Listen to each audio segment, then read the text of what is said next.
So Alex got turned down in the bowling alley a couple nights ago. It's the only time this whole trip. It's an ice cream world, can't you see? It's an ice cream world for you and me. What happened was we were in the bowling alley, and there's a girl, our waitress named Ella, and so Will starts talking to her and was like, "Hey, Ella, quick question for you. What's the beginning? Okay, sorry, I didn't say the correct. No, and what's then, the correct order of the words? The correct order of the words was, which one would you want to go on a date with? Okay, and that's a lot better. Who would you want to go on a date with? And then she followed and said, well, I don't know because I don't know you guys very well. Okay, that is the worst English accent ever. Shut your mouth. Worst Paris girl ever. Worst accent ever. You got me on that. Paris girl went after me. Done and done.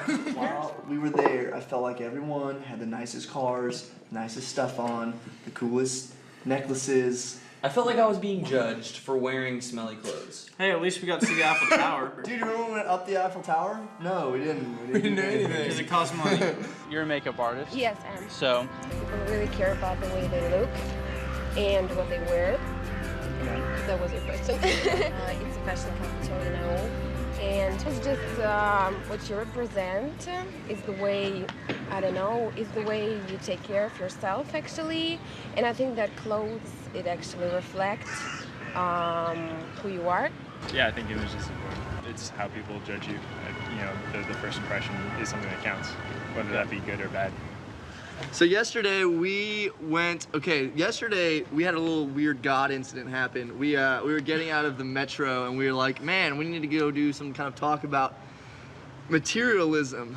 And we got out of the metro, and as soon as we did, this like future car just rides up and parks, and like literally it was the coolest thing I've ever seen. And not only that, but as soon as the guy got out, no one had a clue who he was, but everyone was clapping, like he was a celebrity, and then like literally just a flock of people just came from nowhere and started applauding this car and this person that they didn't even know who he was. And we taking pictures by the car, shooting video by the car. Yeah, and we were like, that's perfect, because we wanted to find something where people are just obsessed with materialism. So, and look at all those people taking pictures and filming it.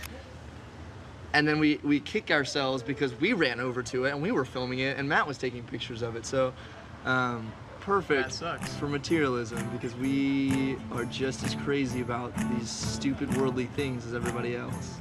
Because everyone's standing outside the car freaking out, and I thought it was a famous person, but I think it's because of the car. It is. That's what they said. How much would you give up to have that car? How much? How much? For like anything? 1 million and 50,000 euros. 1,050,000 euros? So what would you give up to have that car? Anything like an arm, a leg? Leg. A leg? Yes. How much money would you give up for it? I mean, how much do you think it's worth? I can sell at my house. Sell your house? How many of your friends would you trade for that car? Probably all of them. All of them? I think looking at where the problem stems from, it's that we've kind of, you know, God says that he doesn't really care about our outside, he cares about our inside, because I think if you have a clean inside, it'll automatically, your outside will match, you know what I'm saying? But I think we've kind of sort of attached this thing, like if you just like keep God somewhere on your priority list, then you're able to still care about your self-image and looking cool, looking... I feel like definitely in college this is like a huge topic, because I mean I find myself, you know, sometimes being like, how do I look, like what am I wearing, and you know, you really focus on these really just stupid, insignificant things. And once you're a Christian, like you don't have to hold on to that. I think so often we settle for just doing things the way the world does them, when there's an opportunity to do it better. Yeah, 1 John 2:15. All right. Do not love the world or anything in the world. Okay? If anyone loves the world, the love of the Father is not in him. For everything in the world, the cravings of sinful man, the lust of his eyes, and the boasting of what he has and does, comes not from the Father, but from the world. Like, Jesus didn't say, it's okay to get a lot of sweet stuff as long as God's number one. He said, don't get the earthly stuff. Like, do not store up the earthly stuff, because it's going to lead you away from God. But it's hard to see that. Like when you grow up and every single person has the same crap you have. I mean, why do you know that it's wrong? Like, we've done a horrible job of, like, you know, if we just are content with what we have and we're just like, just kind of ignore that verse and highlight around it, I mean, we're never going to change. No. This is just a topic that I thought I had figured out, and I had this mindset towards it, and then that was it. And it was just going to be hard to convince me otherwise.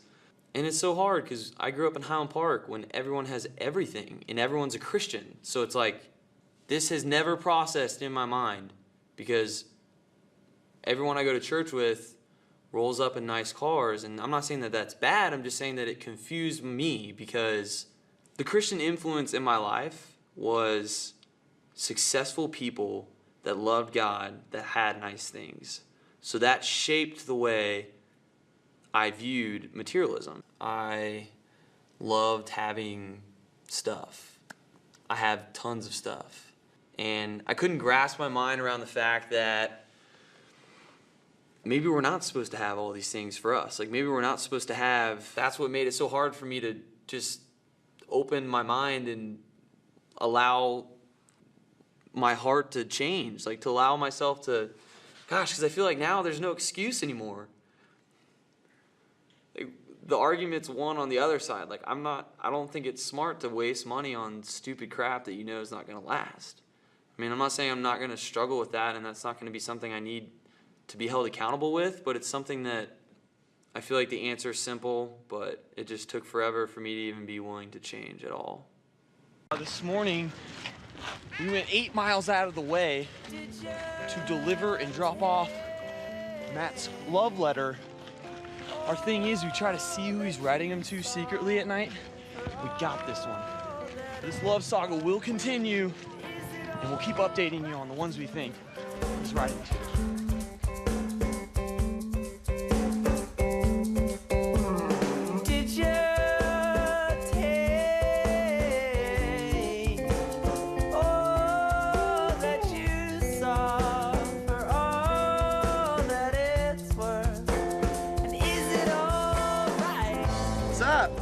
Barcelona, Spain. We had to take about 20 minutes yesterday to explain to Alex why Spain is not Mexico and the differences between the two. Matt's been speaking a lot of Spanish. Bueno, divertido, sí. I was really excited to get here to speak Spanish, but you know when you like know a language enough to where you think you're good at it, but not good enough to actually apply it? That's where I'm at. When we walked on that beach, I've never been more caught off guard. We like get off the train, we walk to the beach, and it's like, I feel like we were like so happy, we were like jumping curves and stuff like that, and we got to the beach like, oh no! Every other nude beach I've been to, it's like old people, and you're like, oh, but like this beach, I was like,